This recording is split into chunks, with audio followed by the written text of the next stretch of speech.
Gather round, adventurers bold in the realm where tales unfold. The podcast of heroes, a quest divine, where imagination takes flight. Let's combine. Roll the dice, let the story begin.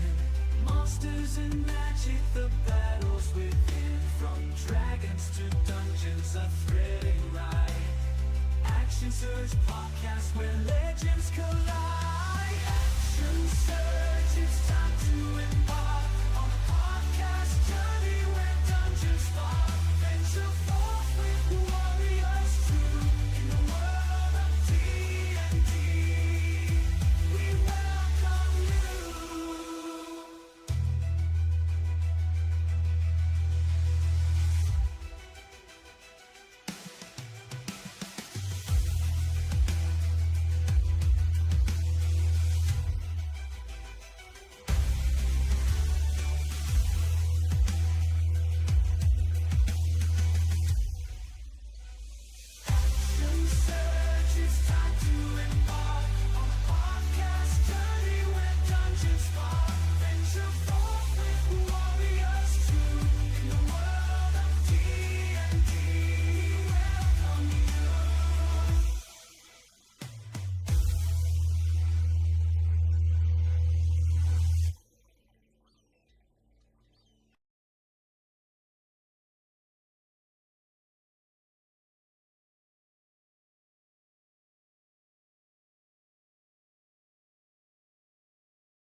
Oh no. Oh my And goodness. damn it. Okay.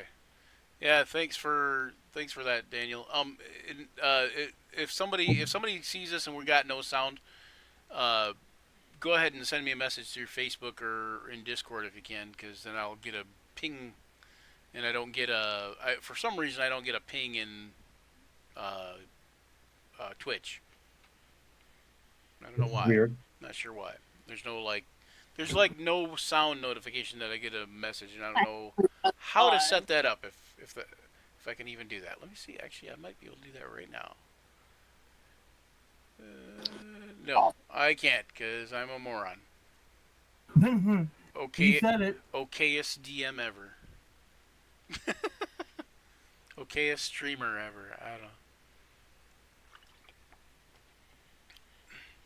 All right, so what? Just to recap, guys, what we were doing is, um, they got in here. They had destroyed this thing last session, and they found a gnome hiding behind him and hiding behind this construct, saying it wasn't my fault. I didn't mean to kill him. Brutchpiddle told me to, and it was all his fault. And so they questioned him, and basically this gnome killed his friend here at the workshop, and he's blaming Brutchpiddle Radishfoot, who is this other tinker gnome living in Osbraven, which is also in the Sunset Vale. And so they searched the while we were muted and you couldn't hear us. They searched the construct. They found some coiled springs and some. Well, the coiled spring is actually the name of the shop in Osborne, but they did find a coil. They found a steam valve and they found some scrap metal parts and gears and such. And right now I just gave them experience and they are all leveling up, so they can be level 7. Grandolith was already level I'm 7. caught up. Yeah, yeah. So, I caught up. I'm about to hit yep, yep. level 8. All right. So we're gonna have to escort this gnome to the authorities because he can't just. We don't know if he's telling us the truth or not, and we ain't just letting him run free. Right, yep. I mean, he is Well, technically and the a authorities still murderer. have to, yeah, the authorities still have to deal with him one way or the other. And you know that guy is right by the beginning there. Uh, the guy that brought you here that asked you to investigate the place. Yeah. So you know he's also like right at the entrance of the place that asked you to go inside and Right. um, Oh well, that makes turning him over to the authorities super easy. yeah, I'd like it. he was like the chancellor, I believe, or constable or something like that. Yeah, yeah. Some crap. I will tell you momentarily. And this group is in Hardbuckler, which is the northern end of the Sunset Vale. It is a gnomish town, predominantly gnomish, and it is run by several different people. But it is essentially the unnamed ruler is a guy named Aldebert Inchterwern, who's a powerful wizard, whose number of spells he's created have been rumored to rival Elminster himself. Um, yeah, so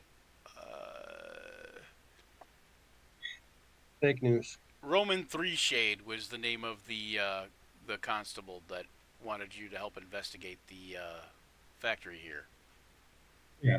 the murder. Murder. Murder. No scholar. Yep, and this guy here, this gnome in here, his name is Diddlywhisk, and his brother or his cousin, who he killed, was named Piddlywhisk. Piddlywhisk and Diddlywhisk. The Whisk Boys. Yeah, somewhere there's probably a Fiddly Whisk and a Sniddly Whisk. I don't know, something. Look at John. Look at everybody. Everybody look at Garnet's photo there. Look at his. Everybody stare at the utmost concentration on John's face. As he struggles to make decisions. Decisions he should have already had planned out in advance. he's like, I'm leveling. What can I do?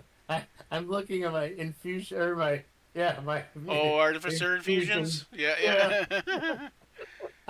I was sharing you guys' conversation about in Discord with a friend. I'm like, damn, dude.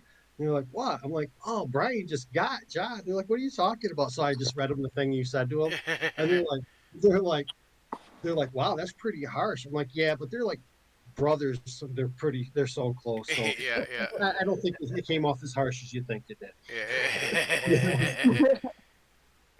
yeah, yeah, I love how you put in that I'm never prepared. yeah. All my friends are like brothers to me, pretty much.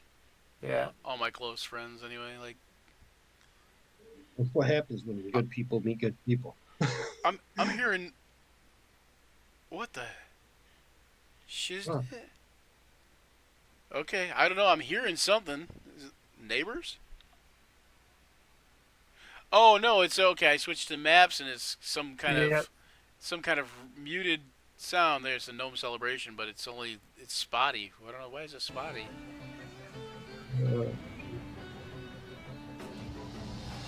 Uh, See, and then it cuts out. I don't know. That's weird. All right. Well, anyway. yeah, yeah. In the hell? Maybe it's just a short loop. Yeah, it shouldn't be. It didn't even play the full loop. But anyways, Did you roll one hit point? this is the hard buckler thing that I'm Oh, roll one. Okay, yeah. yeah, This is your hard buckler map. yeah, the hard buckler map I'm working on. Yep. Then this will be in what the program are you incarnate. using? And then Okay. this is what I'll be like when this is finished. This will be in the supplement, the Sunset Vale Adventurer's Guide or Adventurer's Guide to the Sunset Vale, or it might actually be Right. called Aldebur's Guide to the Sunset Vale. Who is Aldebur Inchworn is the guy in here, and he's the guy giving the foreword in the book. So kind of like a Volo or an Elminster type of thing, you know. Is that your avatar in the realms, Brian? Maybe could be. It is for the Sunset Vale, and this. I always liked back in the day, like I would, because I was, reading Dragon magazines back in the day, and the conversations between Greenwood and Elminster were just ridiculously great. Yeah. I like whenever they did the Wizards 3 thing too, where it would be like It was everything was great. Mordenkainen and Elminster and who was the other guy that was with Bigby. them? Bigby, yeah, Bigby. Bigby. And like Yeah, every that once was- in a while, like somebody else would show up, like Tensor or Rary or whatever, just pop in there, Yeah. kind of. Yeah. All right. So anyway, so you guys hand him over the authorities. Roman 3 Shade assures you that he'll get a fair trial, and things will be taken into consideration that maybe he wasn't quite in his right mind and that kind of thing. And you see that he's obviously broken up about it, and you also see that maybe he's still not quite in his right mind. But yeah, so he's taken away, and are you guys going to spend another night here in Hardbuckler Yeah.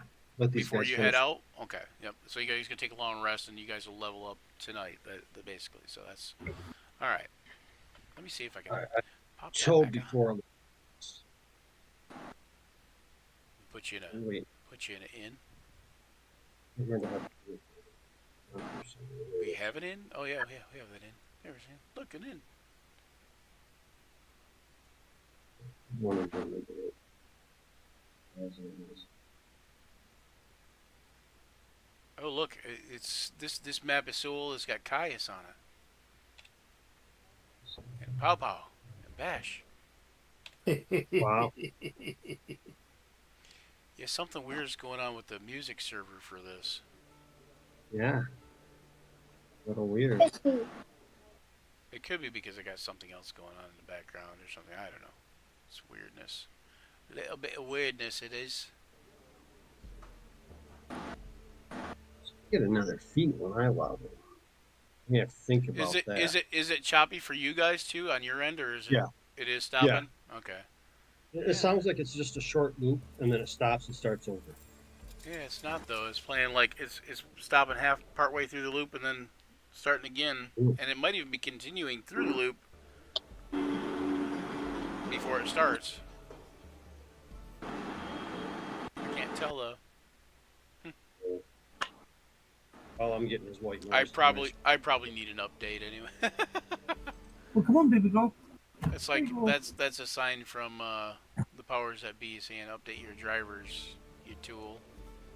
Yeah.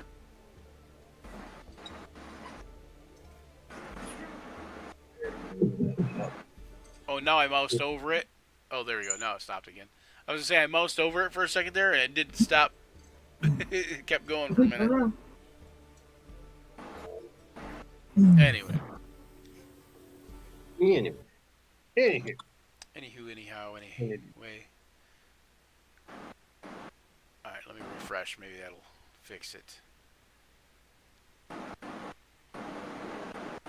Welcome, viewers, to the here. I can do this again because you guys weren't all here earlier. Well, you were, but you were all here, but I wasn't all there.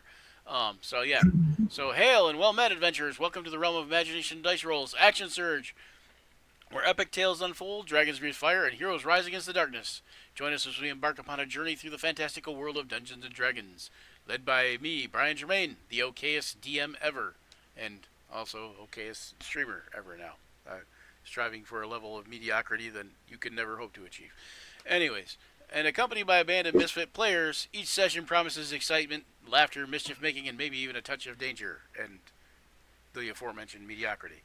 So grab your dice, sharpen your wits, and prepare to immerse yourselves in a story where anything is possible. We'll tell tales of valor, weave stories that will echo through the ages, and talk a lot of rubbish, because the action starts now. And thanks for joining us, by the way. Yeah. Yeah. All right, let me see if I can get this thing going now. Let me get rid of that. That ain't nothing. Yoink. Well, you know, Right. here we'll do tavern music. I'm leveled up. You're leveled up finally? Man, that didn't take long at all. I did mention earlier we have two players. One of them is out because he is sick with a sinus infection and just feeling lousy, and that is Luther's player, who is Zach, and Tina is out because she is post-surgery and laid up and in recovery, that kind of thing. So. Yeah. Okay, so let me know if anybody is needing help leveling up. Are you picking your spells, Tharja? Are you to that stage yet, or did you already do that? I already did that. They're all good. Okay. What about Gavor? I picked mirror image. Mirror image. Was Mirror that the image? was that the only one you got? You only got one spell to prepare? Oh, okay. Yeah. So I picked mirror image. Something from. I already know what mirror image does. That's a good reason to take it. But you just want to look at other maps and see what they look like. Oh, that was the House of Madness. Never seen that. That's my phone. Oh. Your phone is the House of Madness? Oh, no. Yeah. That's my phone going off. Hey, see, and for whatever reason, either it's working because I restarted it, or for whatever reason the tavern music one just works unerringly. Apparently, Could be. here we go. Can you guys all hear that in the game? You heard that, Uh-huh. right, Joe? What? I actually music- have the game. The music I inside the actually roll 20. Yeah. You have it turned down, James. Is that what you're gonna say? I have actually the only thing I have I actually have is audio is the Discord. Oh, okay. Here. Everything else I have muted. If you turn up the volume of the No, I choose to have mine off. Oh, okay. Here, well, So I can Yeah. focus. for those of you who can hear it, then you can listen to this. It's kind of cool. Greetings, friends. Have a seat and tell me what sweet nectar of elocution I can get. Oh, it's way loud. Okay, it's way loud on Ashley's end. Yeah, because I have my thing cranked up all the time. Oh yeah. Oh, and I just picked up a new 4th level spell that's Jeez. very fun. Way over 9,000. You don't get spell, Brian or James. You just got to use the same ones Beast you. within. Roar.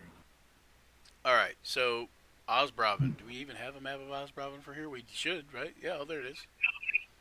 So we Yeah. should. Here we go. Back to Osborne. On our way to Why Osbraven. does it feel like we spend so much time in Osborne? Should we hand wave it? We should just hand wave it and go to Osbraven? I'll fight shit on the way. I don't care. Yeah, yeah. Give me shit. There's a lot of people. You take the It's like- you'll take the Dusk Road or the like whatever, and it'll be a short like it'll be a relatively uneventful journey. There probably wouldn't be as many people in the market this day as it looks like there is on the map because there's no festival going on now. But Oh my goodness. There's a yeah. lot. So you guys go to the yeah, that was from the festival. You guys when you guys first got here. So you go to Osbraven. Hand wave it at many people. And Place is full of people. Where are we? and you find yourselves. You're not on the map, but you can see the map, right? Yeah, I can see other people. Actually, some people might be on the map, but let me see. If you're on the map, you're gonna be by the temple, and I don't see any of you on the map, so it don't matter. Besides, I think if you put yourselves on the map, you'll be giant. Compared to everybody else, especially.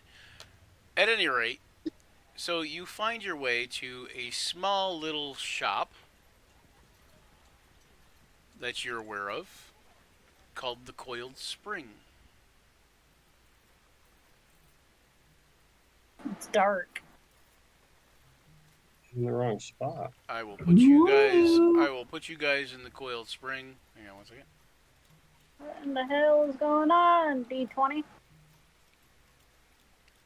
Yeah, it's dark. It's dark because you're not on the map. Hold on one second. James. I gotta find you guys. Okay, there's Sebastian. There's Garnet. There's Tharja. There's Yewa. Well, actually, you know what? We'll leave Yewa and Luther off because we can. And Gavor. And So that's Luther everybody, and right? Ava have Yeah. gone to secure lodgings for us. Yeah, there we go. Yep.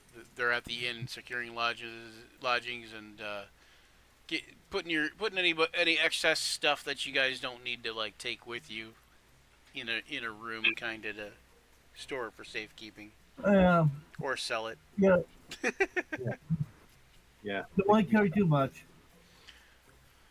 All One of right. them got a good business card. What's that? One of them got a good. Definitely don't want to carry too much. If you carry too much, you can't run very fast. Yeah, but they don't have to run because they're not with you guys. This is interesting. That's extra stuff. Okay, I see. All right, and where is? Let's see. And as you enter the Coiled Spring, there is a rather troubled-looking gnome tinkering over some sort of menial task in front of him. He's kind of just muttering to himself, and hard to understand what he's even muttering about, but he's definitely troubled by something.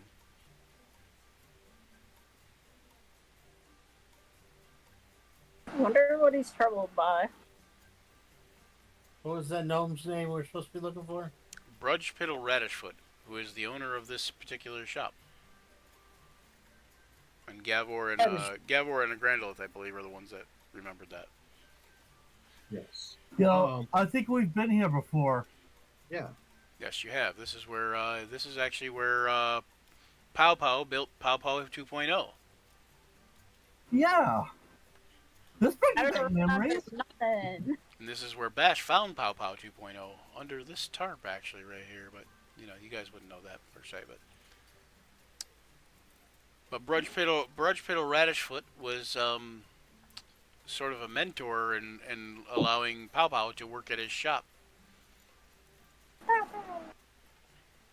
Paw Paw's gonna be so good. as like an apprentice type of thing.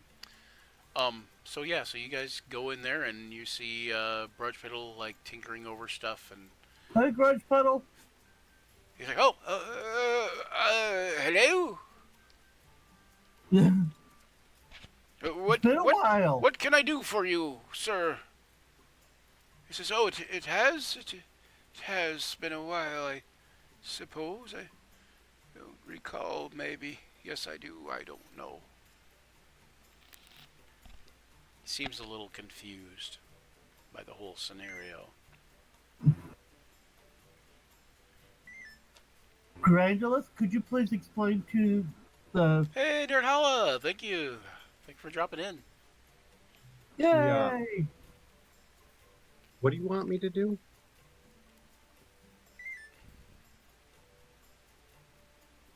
I don't know. What do you want Grandolith to do, James? Basically, talk to him. Basically, I just got his attention. I'm letting Grandulus take the stage right now. Oh my God, you're gonna make Randall talk? Yeah. All right. Anything that can go wrong will go wrong, especially if he's in front. I can at least back him up. All right. So Randall will saunter forward with a cocky look on his face, and he'll say, "Your little plan didn't work." He's my plan. What plan would that be? He's like, my contraptions generally do pretty well, and you notice about you see all sorts of contraptions and gears and all sorts of different mechanical apparatus, and along the walls you see they're covered in very artistic, beautiful paintings, and over here you see another like little workbench type thing, but it's set up with artists' paints and canvas and stuff like that. Okay. What's going on over there? Hold on. Garnet, would you show our friend what you collected? Sure. I'll walk over and be like, I believe some of these parts belong to a giant clockwork robot that is no longer functioning, that your friend said was part of your plan. Oh, my plan? This looks like pieces to a giant auto gnome. Which, you kind of could relate. Yeah, it could have been a giant auto gnome. It kind of looked like a gnome, Yes. He says, I don't recall any plans. He says, I haven't made an auto gnome in quite some time. He says, oh, can I see, have a look, see? And he, reaches out for a, part.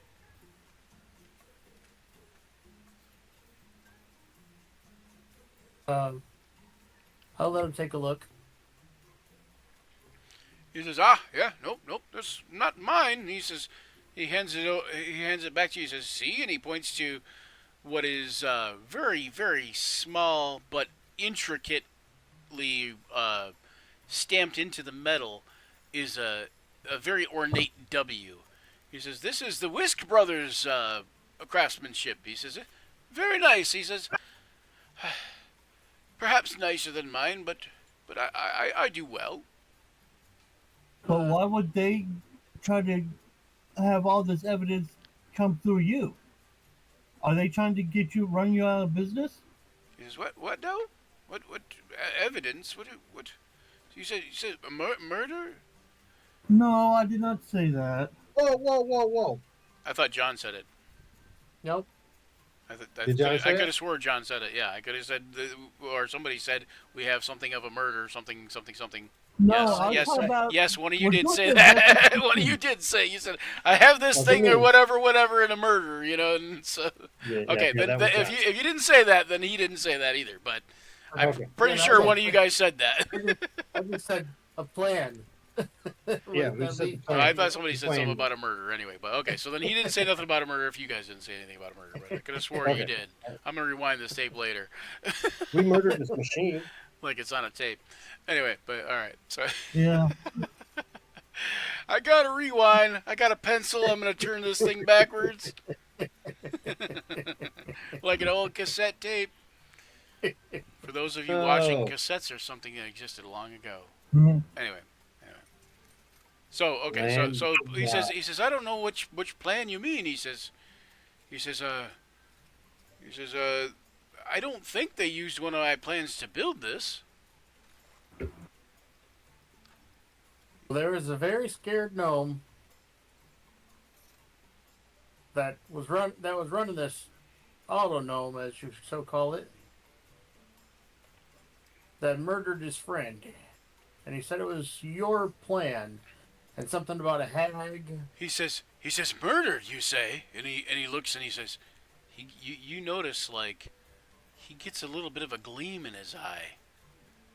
He says, well that's great news. I mean that's terrible news, but it could be good, right? I mean, perhaps, yes, perhaps.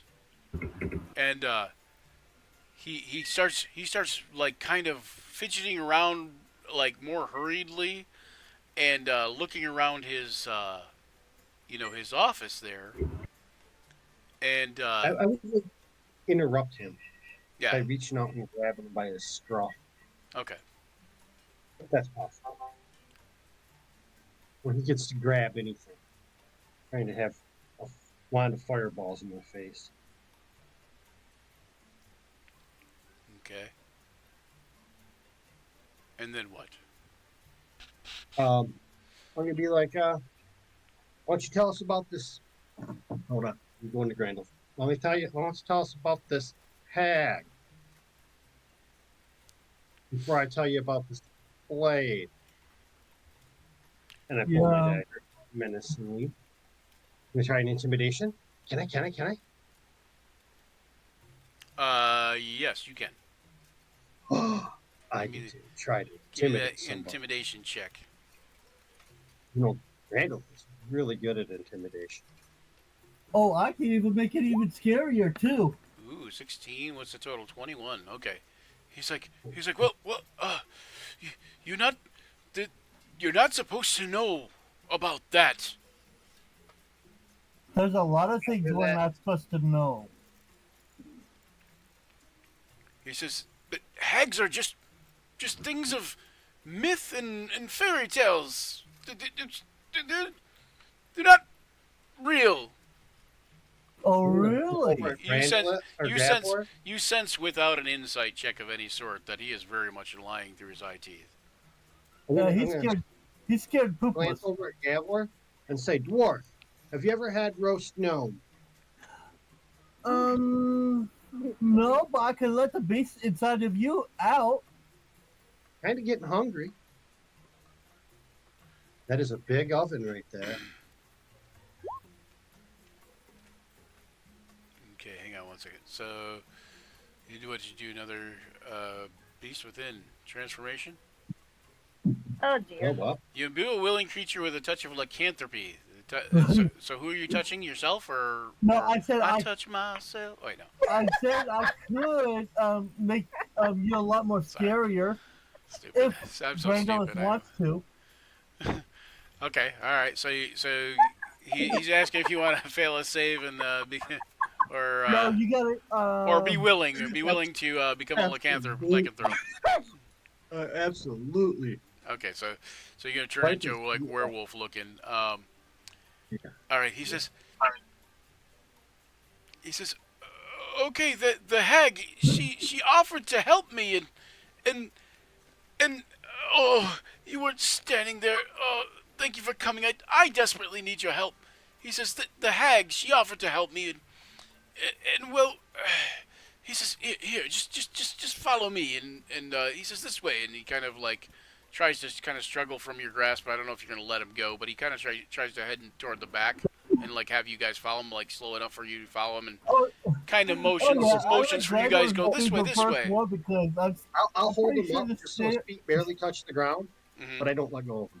Okay, so he's like, Where am I? come follow this way out of the front workshop. Too many ears out here. Okay. Okay. We follow him along. Okay, so he takes you guys back here. So you guys come back here to this table, and he he describes why he's brought you here. He says back here he's wanted to tell you. He says that a long time ago he had a love of his life that was named Starwin. Um, hold on, I gotta figure out the name now. I forgot the name. Starwin I- uh, Dabble Spot, right? And he said that Starwin had been an artist, and you know that she's the one who's painted all these lovely paintings around, and that Starwin made this deal with the hag. She was barren, and Starwin made this deal with the hag for them to be able to have children and to bless the marriage. And she didn't know it was a hag and didn't know what she was doing at the time, perhaps. But at any rate, so Starwin made this deal with the hag, and you know, essentially, it turned it turned out for the worse, and uh, it's ultimately led to Starwin being, you know, led to her demise. You know, she's essentially as good as dead. And according to Brudge Piddle, the hag has Starwin, and she is keeping her body, for lack of a better term, uh, inside her hovel out in the swamp. Um, That have to do with the and he said that he said, well, okay, the murder is that he's been doing things for the hag to try to get Starwin back, and he's been committing little acts of evil, so to speak. He's been forced. To His hand's been forced. to try to get his, you know, his love's now just basically her body back, you know, and he said there's so much that has been going on, and he tells us this big long tale about you know how, like, all the bad stuff that went on and whatever, and so he said that he says that you know, he hoped that between doing stuff for the hag, she would feel remorse, and he had hoped by sacrificing this the Piddlywhisk brother, that he would be able to bargain with the Fae, you know, bargain with the hag in order to get Starwin back.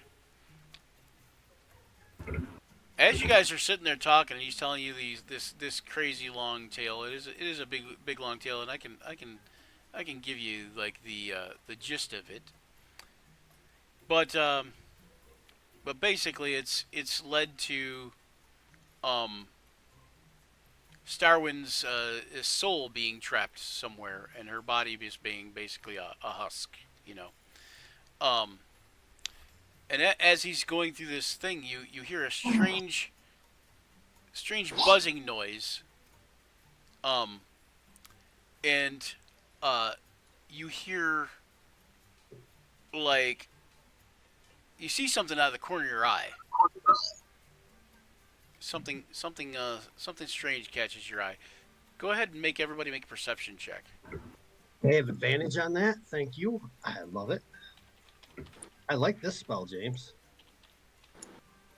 it can be Oh very yeah. I scary. forgot about that. So the lycanthrope person gets few bestial qualities appropriate to the type, including wisdom perception checks that rely on hearing or smell. Finally, the creature can use its new claws and or jaws or tusks to make an unarmed strike. All right. All right. So what you see is what appears to be a small fey creature fly through the room and disappear. As it disappears, a large egg drops to the ground. Does it break? It does, and when it breaks open, suddenly this white shell breaks open, issuing forth a gaseous mist that quickly coalesces into a large, hulking beast. It's got two massive, bulging eyes searching the room, and a large frog-like mouth.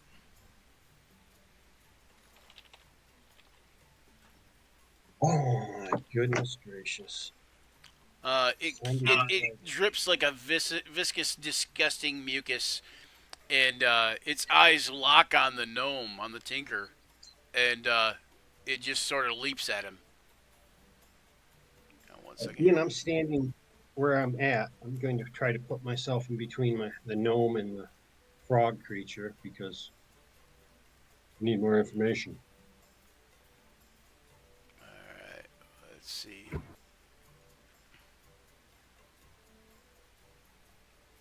And yeah, so it's appears right about there. Nope, it's not showing, is it? Mm-mm. Nope.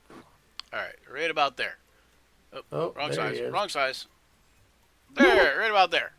Oh! There he is. Shimmering wonders. And yeah, so he is also He's a cutie frog. yeah, he's Oh, he's cute. I'm alright. just joking. all right, and he is going to get ready to attack the gnome. So you guys are going to all roll initiative. So if I can have Sebastian move before that, I would. Well, so we'll say Sebastian is down there with you. So I mean, unless you were Okay. going to have him purposely stay back. Nope, I wasn't. I just forgot to move him. And you said there was a little Where do you thing want- that was flying around? Yeah, you saw like let's see, it would have been Tharja and Garnet and Grandolith saw like a little fairy fly by and then disappear. Oh, do pseudo dragons like playing with little fairies? Pseudo dragons? Yeah. Could be, yeah. I mean, could be, yeah. That's Ooh, I'm really slow. yeah, man, you are slow. Click on Well- my Bander Hob here and have you get into some little combat music, baby. How about some combat music? Do do do do do do do do do do do. It's all- I always use that I just aggressor go a for lot. I use that one a lot. I don't know why, but well, fine. We'll use it I again. wouldn't even. Oh man, come on, Garnet. I don't want to go first. Why do I have to roll high? All right. So what you're gonna do is not get killed. I know. I'm a freaking mage for Pete's sakes, man. Oh, and I didn't put up the turn order here for you guys. Yeah. Train me, you'll be fine. I'll be fine. I'll probably fry the damn frog. Who wants frog legs? Garnet, I don't see a roll from you. Did you roll initiative? Yeah. Oh, rolled a it's 7. just not up there. Seven. Oh yeah, you are. 7. Okay, you are up there. Who's not up there? Oh, Gavor. So Gavor, what was yours? 6? 6.12. Yeah, unless you want me to re-roll. Nice try. It's worth it. Worth a shot, right?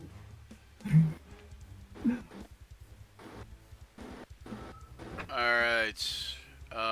Let me do a roll for Brunch Fiddle too. Yeah, 1 second. Ah, stop it! What are you doing? I'm gonna have to turn my thing down. Excellent. Yeah.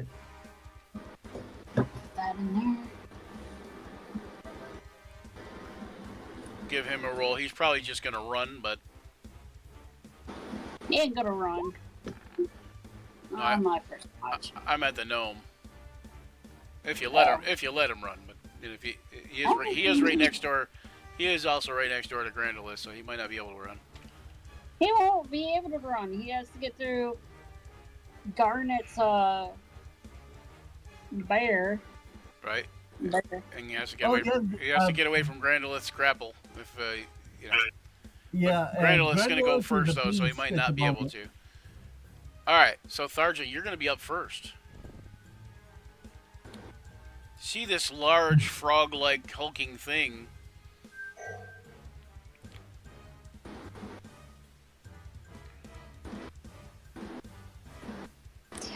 We could put the damn thing to sleep. Nah. It's worth a try, but you would have to probably upcast, and I don't know that you can upcast it high enough. I don't think so. Uh,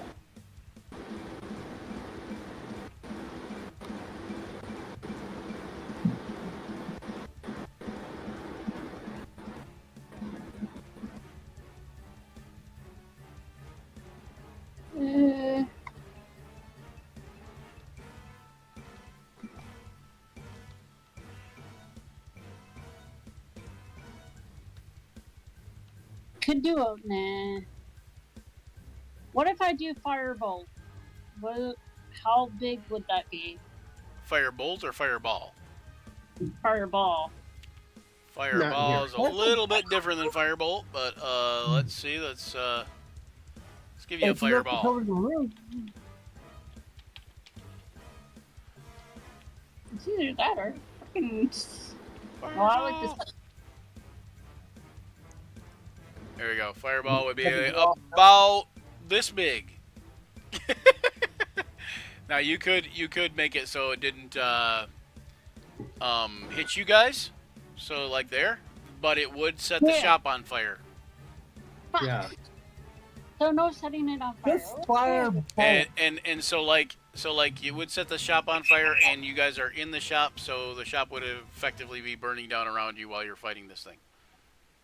Yeah, that's not a good idea. That's awesome. Granderlith! Burn the What city should I to Do you do? want to do that, or I asked Granderlith. I'm like, what should I do, man? Magic. Firebolt. Fire. No, just mirror image yourself and get behind me. I gotta find that. Where is that? It's you a want, cantrip. you want to mirror image yourself? Yes. Okay, so mirror What is image it- What is all my is. oh, never Second mind. level. Yeah, go ahead and post that if you can. Use the word balloon next to it and click on it, and it'll post it in the chat log too. So basically, 3 illusory duplicates of yourself appear in your space. Until the spell ends, the duplicates move with you and mimic your actions, shifting positions so it's impossible to track which image is real.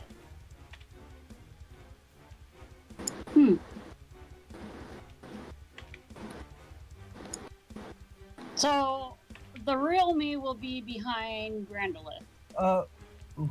Well, they all kind of move with you, so either the real you will be behind Grandolith or by Grandolith or whatever.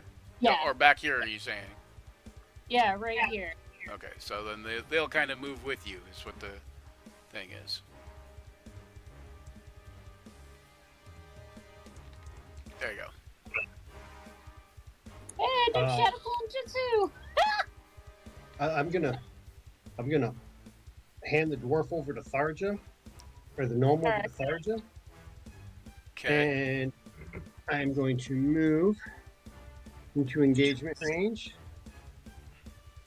Now, the mirror image effectively gives you a thing where like it tries to hit you, and it is a very likely chance that it'll hit one of the mirror images instead. Yeah, it's like a displacement in a sense, except it's multiples. Yep. Kind of like what's his name on Cloudy and Meatballs 2, the bright guy with the orange vest. I don't know that guy. Well, he did visual copies of himself, like holograms. Ah, Team hit. Spear piercing +2. Okay, that hit him. I think. No, missed him. All right, good enough. That's my turn. But you can tell You're my bonus you can tell it came close. It probably nicked his skin, but didn't penetrate the skin. Yeah, got it. All right, and that's it for you. Yep, I handed the gnome off to Tharja, so. But yeah, but you don't want to do your second attack, or Oh, that's right, I forgot. Yeah, you're level 7.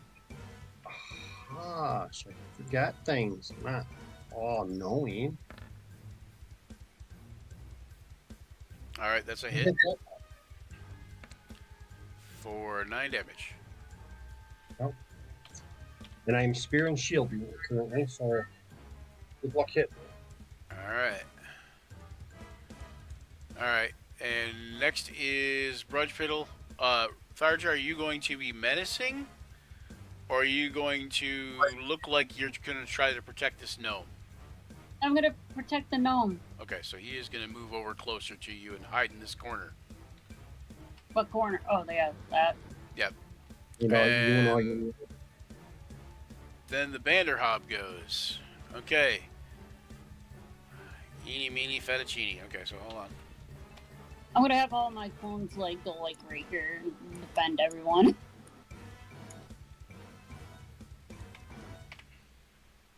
They would have to get past Let's those. see, what do we get here? 2. That's going to be Garnet. All right, Garnet, you see the Banderhob, like, lunge towards you. And, well, goodness, all right then. He makes a bite attack. No, Garnet! Is that hit, Garnet? Probably. Let me see. 16, yeah, looks like your AC Shield. is 16. Shield. Gonna cast shield, okay. Yep.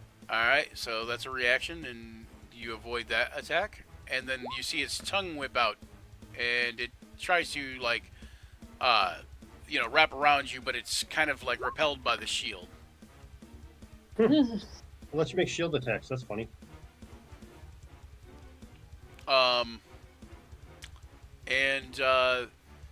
Then you see, hang on one second. Yeah, okay. And then, I guess it's not his turn, so he's done with that. And then it's now Garnet's turn. Go Garnet! Go Garnet! Go Garnet! All right. I'm gonna cast. You got lucky on that one because for that first attack against you, any hit against you would have been a critical hit. But since you didn't hit him, or since he didn't hit you, I mean.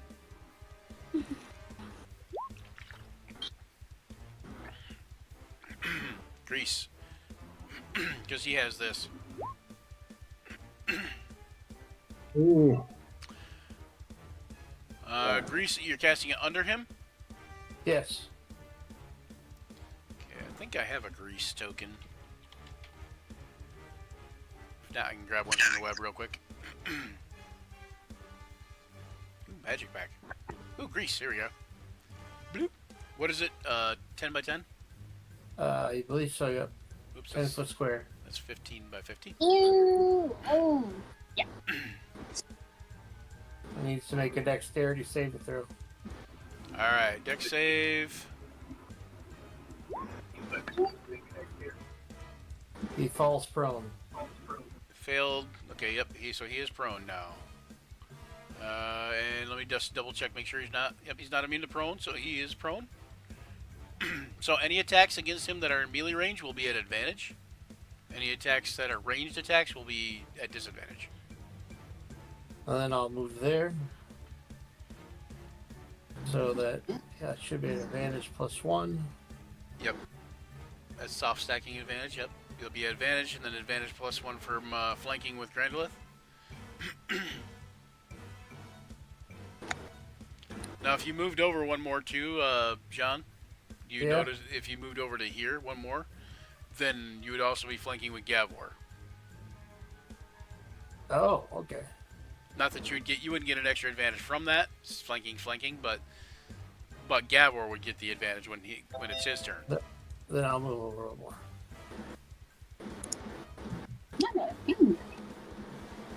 I had that shield this whole time. I ain't never used it. The Shield of the Wild, yeah. Yeah. I'm using it now.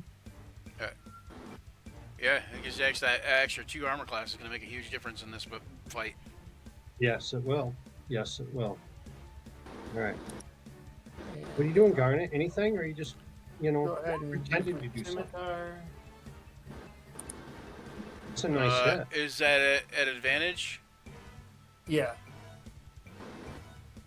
Oh, cause cause advantage +1. Okay, yep. So yeah, so that's a good hit. Yep. I forgot about the. So how much damage does that do? 9 damage. Oop. Yep.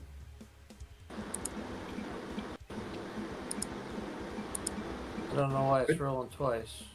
Are these big gaping cuts going into this guy, or are Oh, these more okay. like So it was being only flat? 5. It was only 5 damage. Okay. They're significant. They're not like huge, but they're significant. You know, you're cutting him and he's bleeding, and it's kind of a greenish red goopy Oh, blood. goodies, red.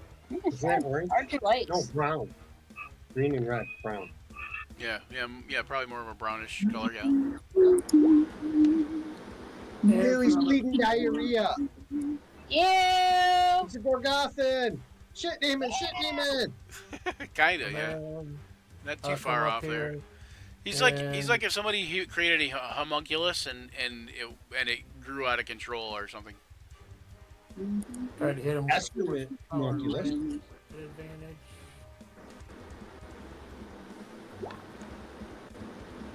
Nice. Oh, 10 probably misses, right? Yeah. Yeah. Ashley's sending some kind of weird signals over there. What do you mean? There's like a fan or something going on in the background. Oh, it's the AC. And Oh, the fan. gotcha. Struggling. And my phone keeps doing All right, weird. so then Gavor, it'll be your turn. Well, I can't wait to see what Gavor does. This is going to be great. It looks like he's taken a couple cuts, but it looks like it's barely phased him. And they look like kind of significant cuts too, so you kind of feel like whatever you're gonna do, you might want to really like lay the smack down if you can. And you see that he's laying in a pile of grease, so that's probably flammable. That is flammable in this campaign. By Raw, it's not, but by Brian, it is. But here's my thing. If he's on grease and Gavor uses his Eldritch Blast with the shove option, that would probably knock his ass prone. He is prone already. He is prone. Oh, that'll probably keep his ass prone. Slide him against the wall. Could be, yeah. Collision damage, bro. We don't do falling damage no more. So 3. Wow. What the hell was that, James? Yeah. Sucky. Oh, the first one misses. Second one hits. What level are you, James? Do you have 3 beams yet at 7th level or no? That's not till 11th level, right? What level do you get 3 beams for Eldritch Blast? 7th, maybe. I can't even hear him. Who, me? No, James. Oh, I can't hear James either. I didn't know he was talking. He's whining. No, I'm just kidding. No, it's just. I think his camera really froze bad. up. I think his camera froze up.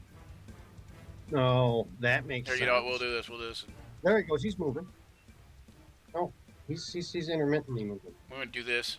Shut off the music real quick, and then maybe that'll like take off some of the load off his internet. He said he doesn't Struggling. even. Can you hear us, Yeah, James? yeah, so both have one bar except my internet's. He's got it muted though, so it shouldn't be too bad. But I hear you. okay, so we're asking if you have 3 beams for Eldritch Blast now, or is it not till later?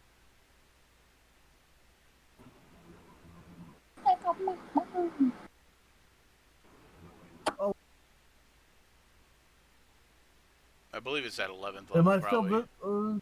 Yeah, I'm still there. Okay.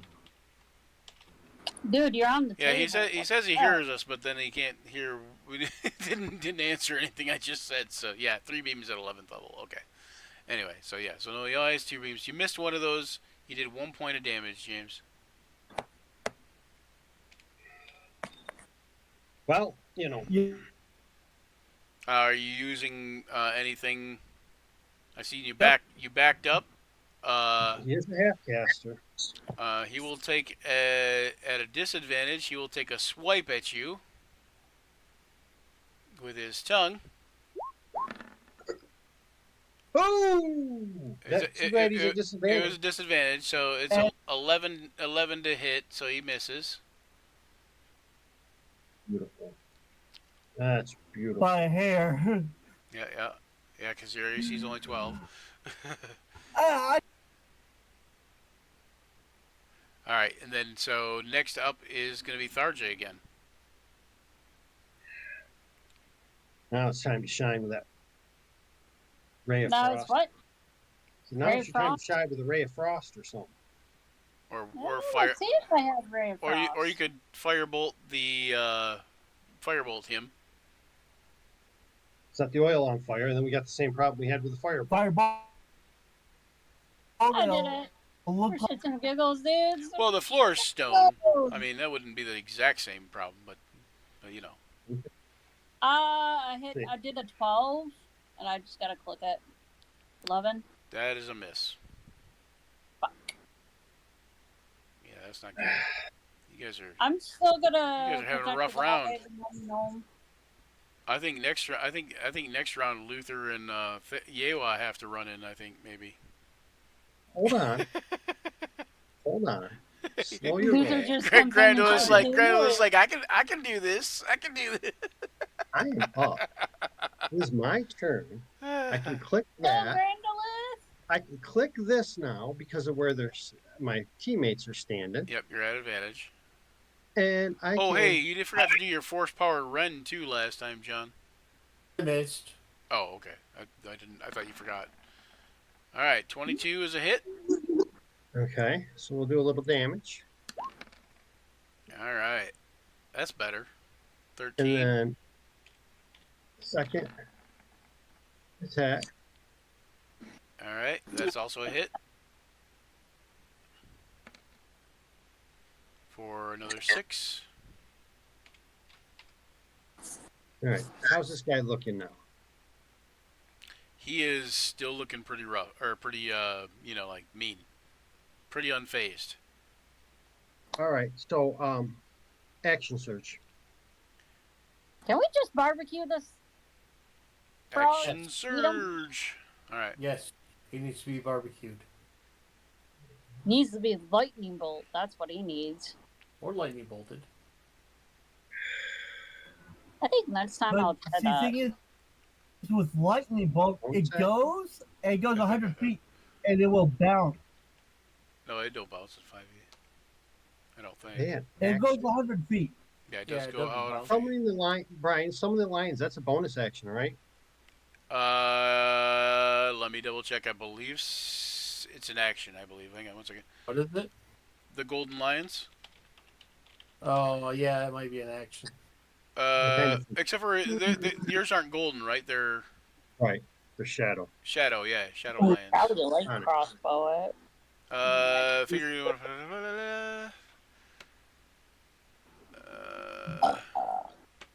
Yeah, action. You use an action to speak the command word and throw the figurine to a point on the ground within 60 feet of you.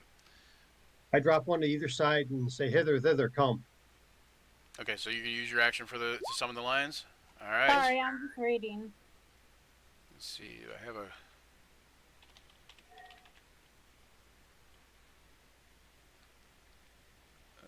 Oh, there it is. Hold on one second. No. I need to make a Well, shadow token for them. I know I made the image kind of thing, but so we do this and this, and we're gonna give you. Hold on one second. Holy crap, there's lions! Hell yeah!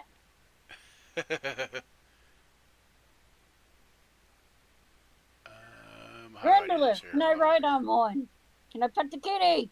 Yes, this was the group that got the clay pieces. yes. Oh, okay. So this was the group. Okay, yeah, I thought so. But Yeah, I do have all purpose. you know, you tell me no, and I want to believe you. So, you know. Hey man, you're gonna tell me you ain't got a magic item I'm DMing? Guess what? You ain't got that magic item, bro. Alright, You're so right. there's Go ahead. that. If you find it on your flashlight, go ahead and erase it. The monster has it now. Alright, and just to make sure this one's got it. Yes, okay, so you should have control of both the lines now, too. Right. So I'm gonna drop Can I ride on one of thither them? here and thither there. And yep, that's the end of my turn. And you should be able to open their sheets also if you need to. Okay.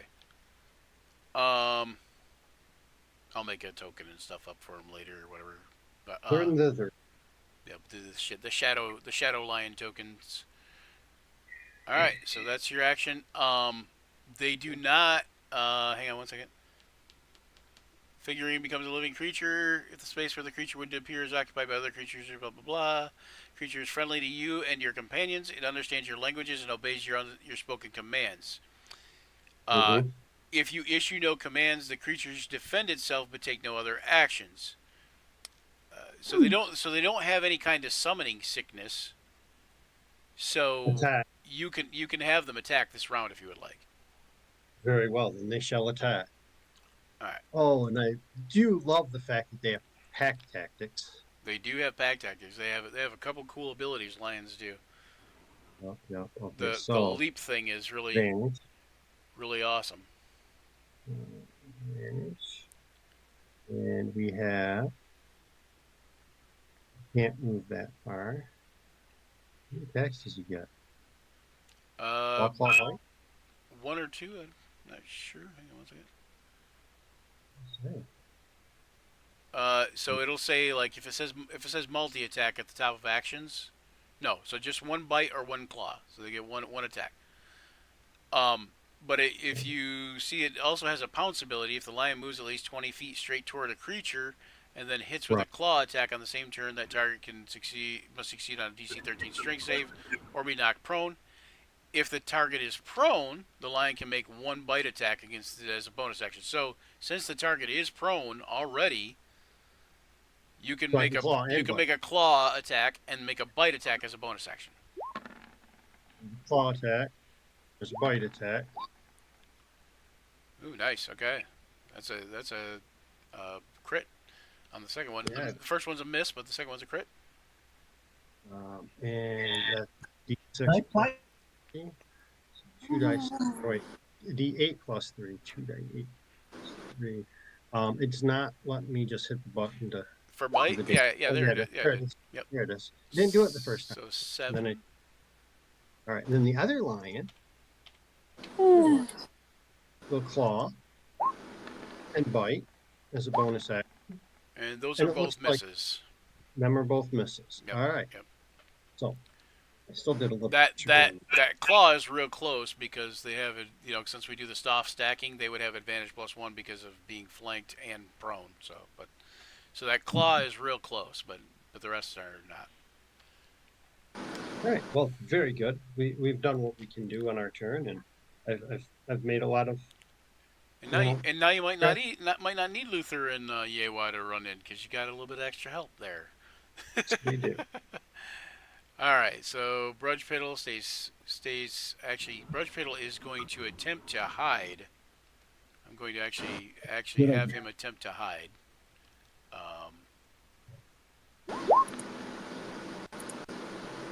He does pretty good. The Shadow Assassin is ultimately after him, though, so I am going to give him a perception check. Oh, not a disadvantage, after him. but 9 is okay, so it doesn't matter. All right, so yeah, so okay, Birch Brittle hides, and the Banderhob gets ready and attacks. Let's see, 1, 2, 3, 4, 5 people around him. Hang on, what's the reach on his tongue? 15 feet, yeah, so 5. six people, including Gavor. Because he has. I'm not gonna get hit. He has a range of 15 I didn't feet. realize it's that far. And then I'm going to, so that's Grandolith, and I'm going to have him stand up. So he's going to use, he's actually using 15 feet of movement to stand up. Mm-hmm. And he is no longer prone. But as soon as he stands, does he have to make a dexterity save then? I'm looking. Is Grease up there? I think it was. Yeah, Grease. It's- Covers the ground 10 feet area. Each creature standing in the area must succeed on a dexterity saving throw or fall prone. Creature that enters the area or ends its turn there. So when he ends his turn there again. Yep. Which he might have to do or he might not. But okay, so he's going to stand up and he is going to attack Grandolith. And what's your AC right now with the shield? 18. 18. 18. All right, so he is going to try to hit you with his tongue.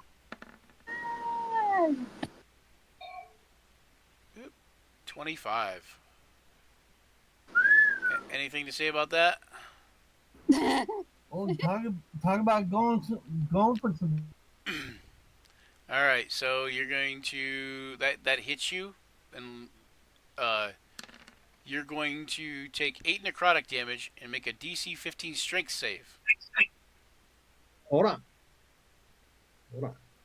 Necrotic damage? I have some resistance going on from Okay. that spell team. Yep. Uh, From the lycanthropy thing, the beast mode, whatever it's called. Beast within. elongated claws for resistance. Bludgeoning, piercing, slashing. Non-magic. Yep. Okay, so them resistances don't help. All right, and you said so it's 8 necrotic damage, and then I need a saving throw. Yep, a DC 15 Strength save. DC 15 strength save. Wow, that feels like a targeted thing. Can I use athletics? I don't. Nope. Oh, I'm sorry, I'm not at it. Oh, There you go. nice. You made it. All right. All right. And then I'm taking 8 damage. Oh, I don't have these temporary hit points. Okay, anymore. so hold on one second.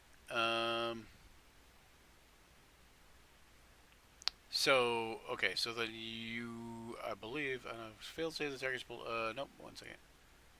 1 second. I don't know. Okay, but you are, oh no. Yes, you would be grappled otherwise. So you're not grappled. Okay. Oh wait, no, that's the bite. The bite's the grapple. Okay. So then I guess the bite would be next, I guess. Alright, well, we'll see about that then. And he misses. All right. That's But what you do take 8 necrotic damage. And then it is Garnet's turn. Make his deck save. Oh, yep. At end of his turn, yep, that's right. Deck save. And he falls prone again. All right. Thump. Dong. I think I should have him teleport out of there or something. My turn. All damage at the start of your next turn. Going to. That's supposed to. All right. That's awesome. Garnet, what are you going to do, man? You got to end this dude. Nice. Moo. The next time you hit a creature with a weapon attack before the spell ends, the weapon gleams with the astral radiance as you strike. The attack deals an extra 2d6 radiant damage to the target, which becomes visible if it's invisible, and the target sheds dim light in a 5-foot radius. Okay. Cannot become invisible. And cannot become invisible until the spell ends. Alright, so you're going to hit him? Yep. Natural 20. So that's your Arrow bonus. hit. That's your bonus action.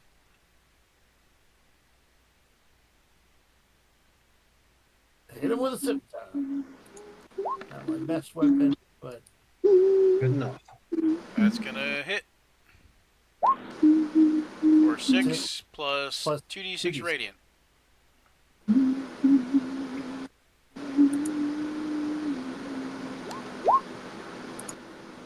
another 7. AC. Alright, 7 damage, so 14 altogether. We're out here inflicting serious damage, guys. Serious damage. Huge amounts. Scimitar attack. Has any of us inflicted double damage with one? Do you have another scimitar hack? Yeah, Battlesmith gets. Oh, 2. you get an extra attack? Yeah, okay. Yep. Alright, so that's a good hit, and another 7. Another 7. And hold on, is that and so it also that 2d6 happens again because it says, oh wait, it says next time you hit a creature with a weapon before the spell ends. Yeah, I think it's But just the it says next attack. concentration up to 1 minute though. That's for the invisibility part. But I feel like I don't know that. Let me read it. I think it's just that next attack.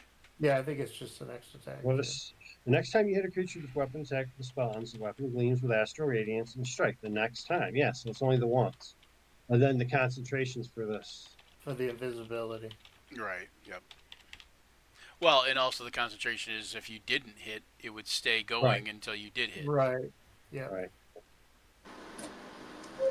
That's not bad. So another 7. So we did that. That was 14. And now Sebastian's going to try his rend attack. Oh, here we go. Oh, he's missed again. Yep. No. Yep. All right. And then Gavor. Gavor, if your dragon don't attack this thing, we're gonna like totally ostracize you because I don't- everyone else's pets are up here.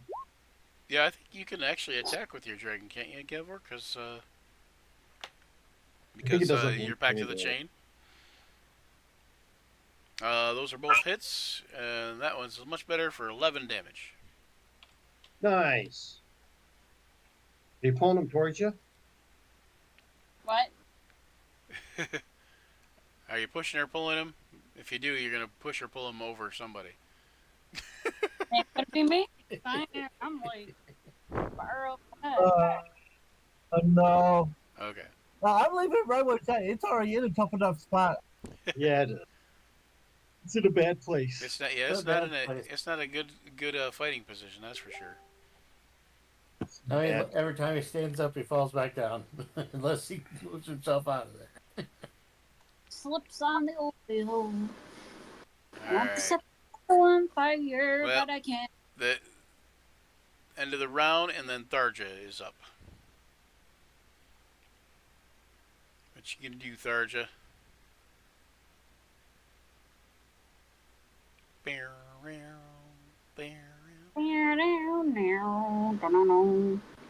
What magic do you have? Aren't you a sorcerer? What magics do I have? What meta magics? Meta magics. Aren't you a Who said that? sorcerer? Yeah, she's a sorcerer. Yeah, meta magic. What meta magic options do you have? Yeah. When spell drop, Walders or firebolts in them. Boom. Firebolt. Can't fireball it. Randy Wilkes. I'll set the house on fire. No, you could firebolt it though. You could firebolt it and then quicken spell if you have quicken spell, and then firebolt it again. Could do that. Fireball. Or lightning bolt. That's a hit. Yeah, that's nice. Oh, nice. Yeah, Can I like do it again? Yep, and then Well, you can do it again you if have- you want. you have quicken spell. Or you That's could, why I was or asking. you could quicken if you have quicken spell. You could quicken a lightning bolt even, but you will why probably I- hit somebody. That's why I was asking what, And now what I'm meta fireball. magic, what a meta magic you picked. I don't know. I can look real quick. Feel that damage. Hey, you fucking dumb frog.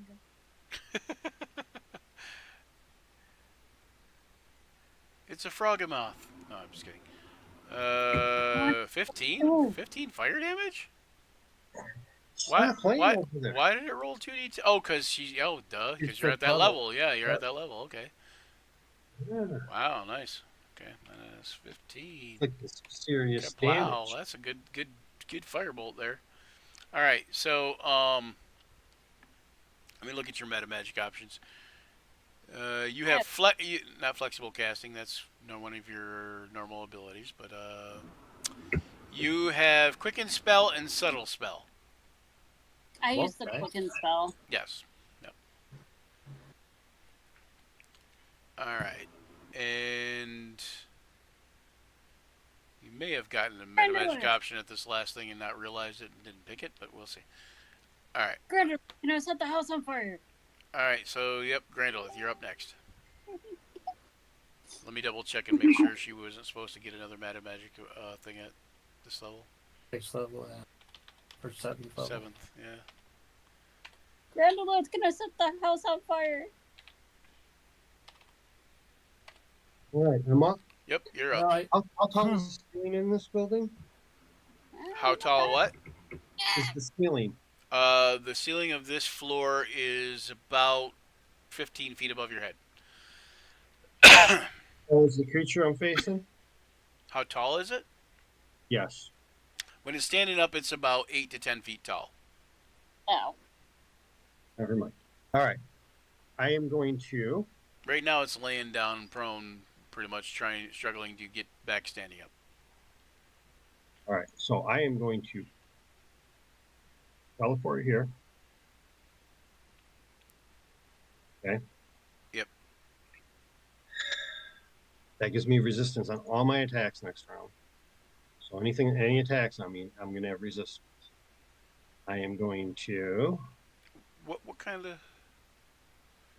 Oh, sorry. I'm just trying Question to of the Raven Queen. thinking out loud. What kind of sorcerer is Tharja? Draconic. That's right. Okay. yep. Draconic. What draconic bloodline did you pick? Tharja. Like what dragon? Do you remember? Draconic line, I'm a sorcerer. Yeah, but do you remember what type of dragon you picked? You mean my race? No, what dragon? I don't know. Bloodline red. So you when you pick your draconic bloodline, you pick a black, blue, brass, bronze, copper, gold, green, red, silver, or white dragon. James would know what kind of type of dragon I am. I think. It should say on there. Let me look. I do believe it. Oh, gold. Red. It says gold. Because- So it's a fire. So it's fire damage. The damage type associated with each dragon is used by features you gain later. So at 6th level, you gain elemental affinity. Starting at 6th level, when you cast a spell that deals the damage of the type associated with your draconic ancestry, you can add your charisma modifier to 1 damage roll of that spell. At the same time, you can spend 1 sorcery point to gain resistance to that damage type for 1 hour. So essentially, 1 damage roll of that spell. What does it mean, 1 damage roll? That means one time she casts a fire spell, she can add. Right, but I'm saying, like, if she casts firebolt twice, does it add it both times, or is it? No, just one time. Right, but so yeah, but No, it's yeah, but hold on. It waiting. says separate hold spells. on.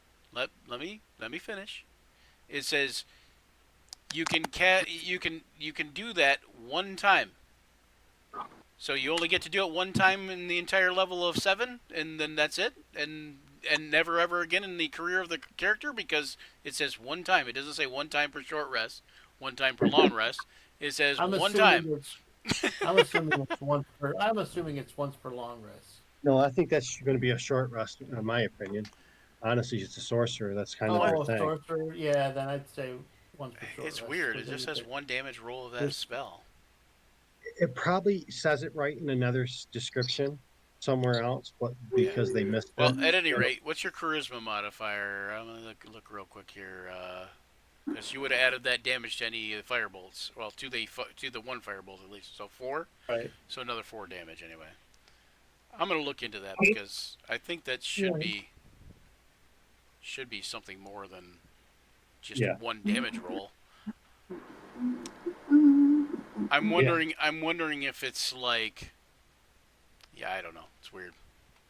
I think it's saying, like, add it to 1 die. Yeah, each time you cast a spell. Yeah, each time you cast it, because That's I think it's saying, well, you don't get to add your charisma modifier 75 times if you cast a fireball. But Right. I don't know. We'll see. I'll find out. At any rate, all right. So Grandolith, it was your turn, right? Or did you already go? Yeah. I took 2 attacks with my spear. The 18 hits. Yes. And I deal 9 points of damage with that. Okay. Then I use my bonus action to teleport to get resistance. Okay. And then is it prone? It is prone, yes. Claw, bonus action bite. Both of those are hits. Hiccups. 9 and what? 11. So All right. 20 damage. Nice. And then the And other the lion, next lion is also going to get advantage. claw and bite. Ooh, another crit. Miss and then a crit. Miss and crit. Miss and crit. Crit, crit, crit. 6.5. Does that say? Oh, it's just okay. I thought I just rolled it again. That's okay. So it's 11. Not bad, not Okay. bad. Now the thing is looking pretty rough. You know, like it's looking like it's been through the ringer a couple times now. Finally. Yeah, about time. Whew. Beast. All right, I'm done. I've done everything I can. All right. Brudge Fiddle stays hiding. Vanderhub is actually going to. Go to stand up.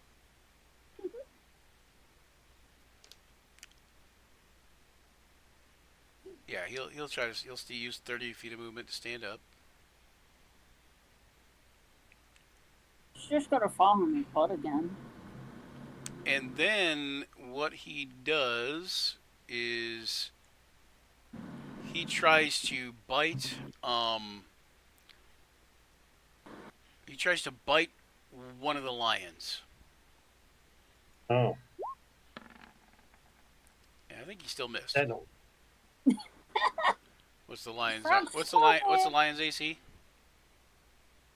10, 12? We are talking a whopping AC of 12. Yeah, 12, okay. Oh.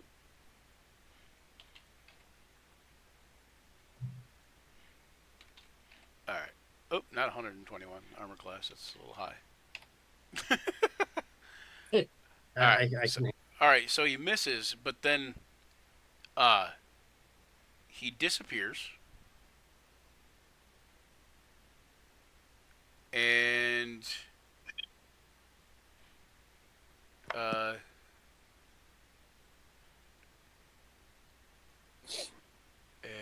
he moves over this way. And you guys might not be able to see him. Nope. So there. Now you should be able to see him. I can see it. I can see him a little bit. Yep. Should be able to see the edge of him at least. There we go. Yeah. 10, 15, Um, 20. Oh, fucked up, boy. And that's it for him. Oh, the poor little thing's running away. And yeah, and then it is Garnet's turn.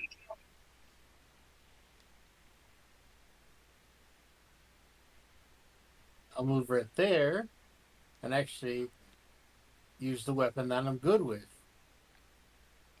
A gun? A bow. Arcane cannon? My bow. A bow? With I didn't know what it was. That's just Woo! nice. Okay. Go Garnet. Go Garnet. for 9. For 9 damage. Yeah, he is definitely hurting too now. Like you can see that he's bloodied and such. Another hit. Nice, Garnet. For Although- 7. Nice. Although you wouldn't be at advantage on those now, but Yeah, I just did but not check it's still the first thing. So 7. Yeah. Yep. All right, there you go. And he still is radiating light, you know. Yeah. Because he got the branding smite on him. And I'll move him up and try to do the force empowered rend. And he still doesn't hit. Nope, it's a miss. And Alright. that's my. All right, Gavor. Go Gav.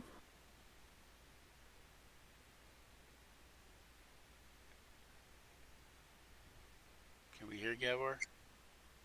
Oh, yep, there he is. He is going to do Eldritch Blast again. You He gonna move? moved. You gonna move over? Yep. Okay. So 5 force damage is good. All right, if I can. Yeah, stop it. All right, 5 force damage.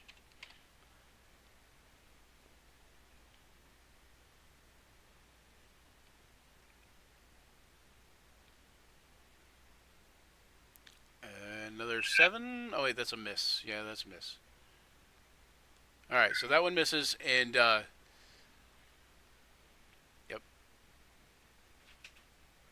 and that one doesn't matter because it's the third Eldritch Blast. All right, so then end of round, and Tharja, you're up again. What should I do? I feel like he's gonna try to get the gnome. Yeah, you feel well. You definitely feel like that's kind of what he popped in for in a way. Yeah. I could have one of my mirages go. Let's see. They stay with you. They just travel where you travel basically. Now you could go over and travel by him, and he'd have a much harder time of hitting you than he normally would. Like where? Like if you went by him, regardless, like because you have, yeah, just anywhere by him. Because you have the 3 mirages, he would have a much harder time hitting you. Yeah, so you'd put them all by you basically, and they all technically kind of like are close to you, but they kind of waver and move around a little bit like a displacer beast, kind of. Yeah. Well, let's see here. I need to be a little bit back. It makes it hard to tell which one's the real you, basically. Right. Let's see. We could probably. Now I can probably try this. Claws of Darkness. Claws of Darkness. I'm going to show that spell description. You shape shadows into claws that grow from your fingers and drip inky blackness. You can make a melee spell attack with these claws that does 1d10 cold, and the claws have a reach of 10 feet. Alright, so that's your action, was to make the claws, though. But it looks like you can make a melee spell attack with it as part of the thing, but I'll allow it anyway. 10. 10 cold damage. Oh no, 10. You gotta roll damage. You gotta roll to hit first. How do you do that? Oh, that's what that is up top. Okay, never mind. Yeah, 26 is a hit, so 10 cold damage. Yeah, it already rolled. When you did the thing, it popped up there already. Okay. Yeah. So yeah, 26 is a hit. Good Please, damage. little. All right, yeah, he takes 10 cold damage. All right, and Grandolith, you again. This lion charges. This lion charges. They leap and attack. Doing the pounce. Charge at me, man. Doing the pounce thing. Yep. They both have advantage because they have pack tactics. That? I said they both have advantage because they both have pack tactics. Yes. And the pounce is a DC 13 strength save or be knocked prone. Yep. 1, 2. That second one failed, so he is knocked prone on the second one. Oh, we got to see if we hit on the second one. The first one hit for 8 points of damage. Oh, that's true. Yeah. Okay. Yeah. And the claw from this one. Yep. That's does hit. That's a hit. The bite does hit. So he is prone. Takes another 20 points of damage. Ooh, okay, hold on 1 second. How much was the first amount? 8. 8? Yep. So 28 total so far. Yep. Alright, he goes down and you see him kind of gurgle and kind of like hold really still, like kind of barely moving. You can see he's like, rocked on his heels, so to speak. So I step over here and teleport here, and I finish him. Alright, and you'd be at advantage. Plus 1. Okay, that's a miss. Okay. Oh, excuse me, sorry. And that one's a That'll- hit. And pretty much regardless of what you do, he will be dead. And he's dead on the floor, bleeding out. And Garnet, are you going to drop concentration on the branding smite? So he's no, or he's just gonna leave him glowing indefinitely. uh, Something's going on. You're muted or something, maybe. Looks like you're He's muted. muted. Yeah, it looks like you're muted on my screen. Yeah, I'll drop concentration. My son's got He's his immune. TV on, so Gotcha. I muted it. All right. So after that happens,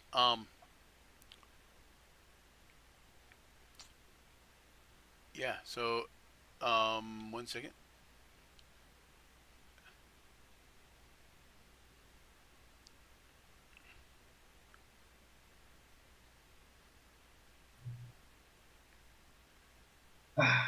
You hear you hear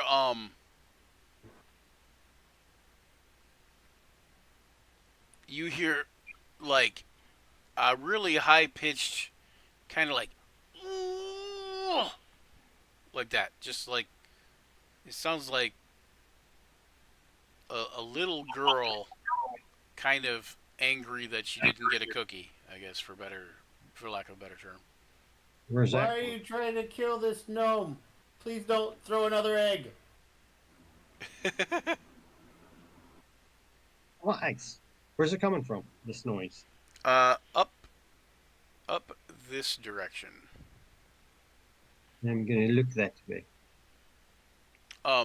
You see the tarp flying around.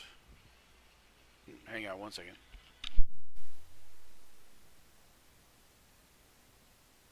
The ghost! Quick, Gross. call Mr. Inc.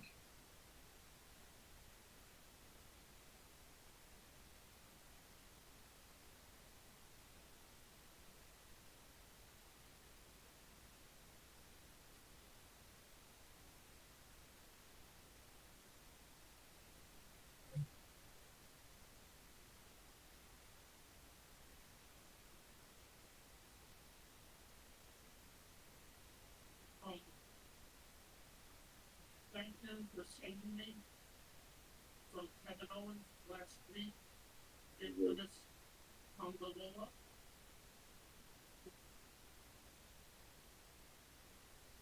Thank you for saving me from Kevin Owens last week on the Tonga. Thank you for saving me from Kevin Owens last week on the Tonga. The right hand man.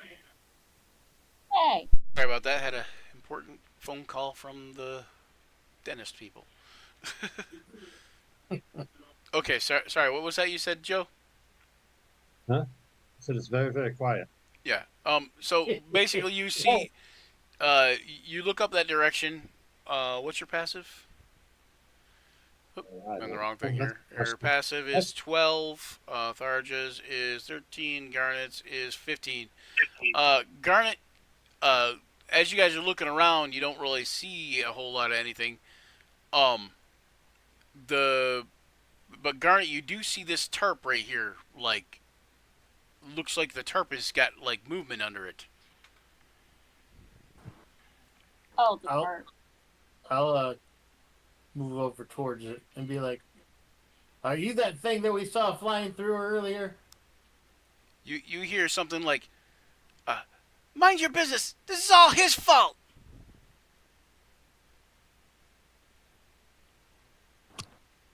I'll be like,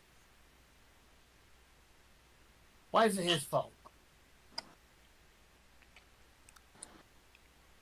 She says, he's the one that made the deal with the, just The hag. none of your business. He got conned by the hag. Did you get conned by the hag too? She says, yes, but only because of him.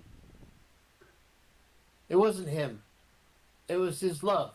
She got conned by the hag. Now he's doing what he can to try to get her back. But she's just conning him too. Did she con you? She says, "This is my love," and you see her come out from under the tarp. You see a small pixie holding a what looks to be like a honeydew melon. It looks a little bit discolored and maybe a little bit rotten, but she says this is my love here, and he had her, and he was keeping her just so he could try to get his love back. And you kind of see Brudge Piddle. You kind of see him kind of nod in a little bit of shame. You can tell. Why don't we all talk about this as like adults instead of trying to kill each other? So There is a fine line.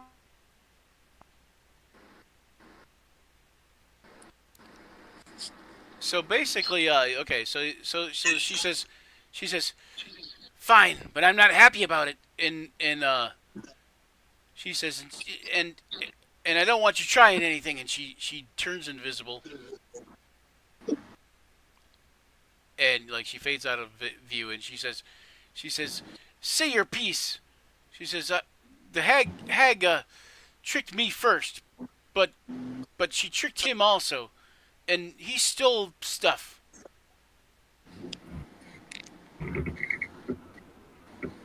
All right. Let's get your story. We've heard his story. But it looks like the main evil person here is the hag. She says,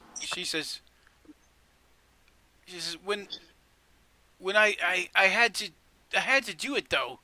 The hag, she tricks you and binds you into service. I don't know where this hag's at. This moves for a hag. So you guys kind of like settle down a little bit, and you all sit around and talk, and by the time you guys are getting done talking, Luther and Yewa kind of walk in, and they are catching the tail end of this story as well, and where's Luther at? Where'd you go, Luther? Oh, there you are. So they're catching the tail end of this story as well, and realizing that there's just something amiss, and there's this whole big story about this hag named Dread Polly Mudmouth. She's basically made um,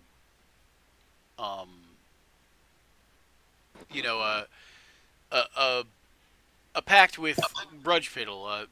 Basically, what happened is Brudge Piddle's eyes, her eyes started to go bad. And she's an artist, and as an artist, her eyes didn't want to go bad, and he thought it was for something else, but it turned out that her eyesight was going bad, and so at the risk of to herself, she went and tried to talk to the hag, and the hag offered to cure her sight. But what the hag didn't explain is the shortening of her life. And Brudge Piddle, in a desperate attempt to save Starwind, beseeched the hag for aid. The hag, with sinister glee, agreed to help the Tinker by trapping Starwind's dying soul in a special enchanted melon, which is why Brudge Piddle has this melon, or had this melon. He thought it was Starwind's body, and then only later did he find out that, the melon that he got from the hag doesn't have his love spirit as he's been led to believe. Now time's running short to transfer Starwind's soul to the creation he is slaved over. He's basically under the tarp. You notice pieces of an auto gnome that look like a female gnome, and his idea was he was going to try to transfer Starwind's soul into this auto gnome so that they could be together and still live together and live out their lives together and such.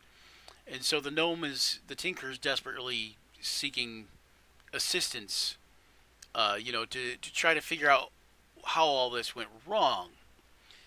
And what you don't realize um, until after the pixie has his say is the pixie was also duped by the hag, but prior to Brudgepiddle's little conundrum. Hmm. And essentially, one second here. She and Briar Brightleaf were young lovers, and Briar Brightleaf was another pixie, and they ran afoul of Dread Polymudmouth, and the hag stripped Briar's spirit from her body and trapped it within one of the melons. The exact details of the transgression against the hag is a little fuzzy, but basically she was stealing. They were stealing from the hag's garden or trespassing or whatever. It wasn't really clear. The hag didn't really make it clear, and perhaps there was no real transgression at all, other than the hag was feeling, prankish or evil or whatever, and um, she responds, and Natisse Mossripple is the pixie's name, and Briar Brightleaf is the other pixie that's trapped in the melon. But at any rate, Natisse says the hag told her that when she beseeched the hag to release Briar after her year of service, she served this hag for a year now. And when she beseeched her to release Briar after that year, Molly said, the hag said, "Yes, it's true, your service is done, and the year is through. But I cannot return your beloved Briar to you. She is gone, her spirit taken away, by a vile gnome with eyes of gray, a tinker by trade. He works with fire and soot. The one you seek is Brudgepiddle Radishfoot." And then the hag claimed she took pity on poor Natisse and told her where she could find this gnome in order to, whatever. And this is why she's so angry, because the hag was right, and this, the melon is here, and obviously the gnome must have taken it. But after she hears Brudgepiddle's story, she kind of realizes maybe he didn't really take it thinking that it was her love, but that he thought it was his love. Interesting. So she's still angry. You can tell when you saw her, she's got this basically like this corrupted look about her. She looks like as evil a pixie as you've ever seen. And she definitely looks like ready to throw more Banderhob eggs at you, so to speak. No breaks, no breaks. Yeah. You throws more Vanderhoppins at us, I'll fry her. And We're close to the door now. and she says, so she's trying to get release her, love from the melon, the enchanted soul melon, and of course the enchanted soul melon was in the chest of the automaton that Brudgepiddle was building.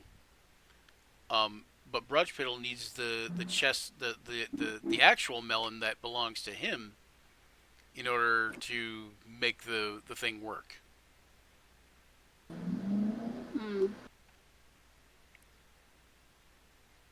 What do you guys say? When you guys were last here, also, Brudgepiddle seemed like a relatively normal-ish looking guy, but he is increasingly like disheveled. He looks, quite disheveled, and he's very kind of like worry. Looks like worry. His beard has gone from a brownish red to now visibly streaked with gray. He's very tired looking, but he has this innocent openness about his face. And it almost makes you just want to do stuff for him, and you can see how if he convinced diddlywhisk to kill somebody for him, that he could be very persuasive per se. So Randall, you should probably unsummon your lions so they have more time on them when you need them. and summon your lions. Yeah.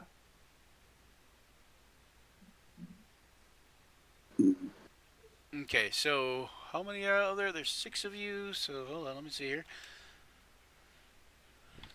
600 plus 50.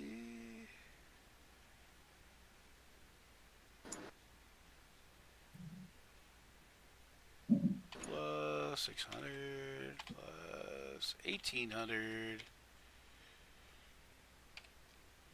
Okay, so hang on, gotta split that. Divided by 6, and we're gonna end it there today at this spot. You guys each get 510 XP each there. Natisse is considered defeated, or at least considered placated for now.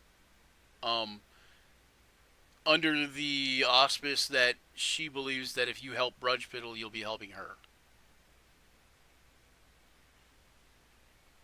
And she does tell you that the hag lives out in the swamp. So that's about all you get, and she can give you details and take you there and that kind of thing. Excellent. All we need. So now we can go kill a hag. Right.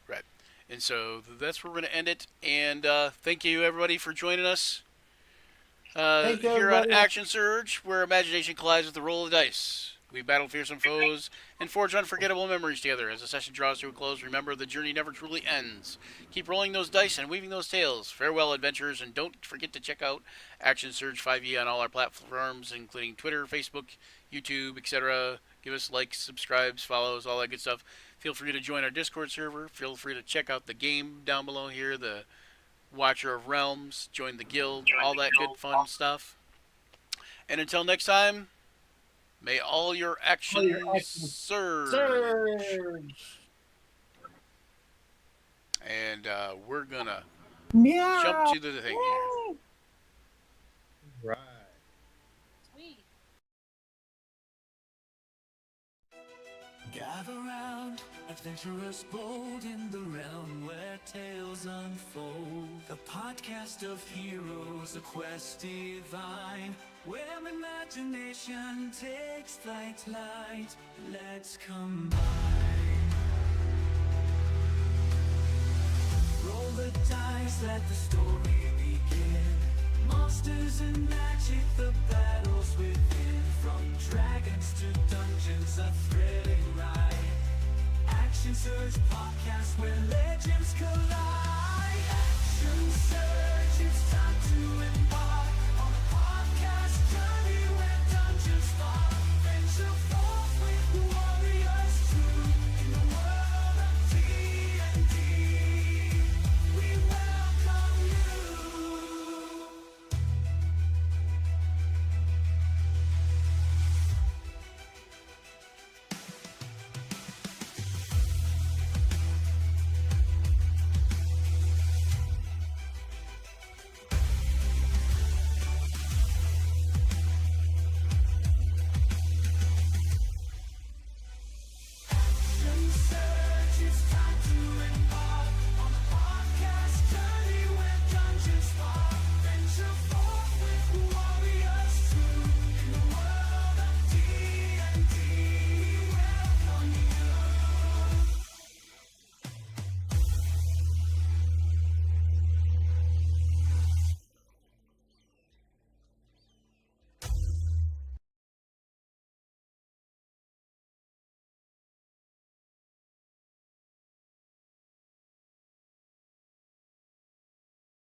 There we go. There you go. Okay, so I'm gonna go see if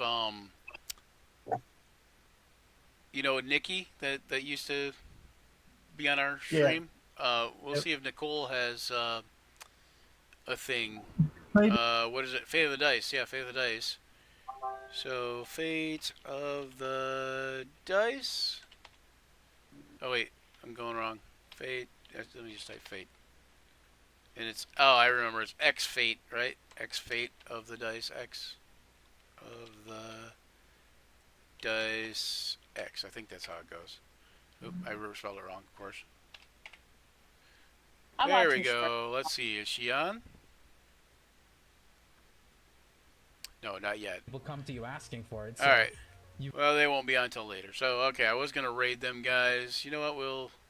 We'll raid it real quick with our one viewer. Nobody. No, who's our one viewer? Me.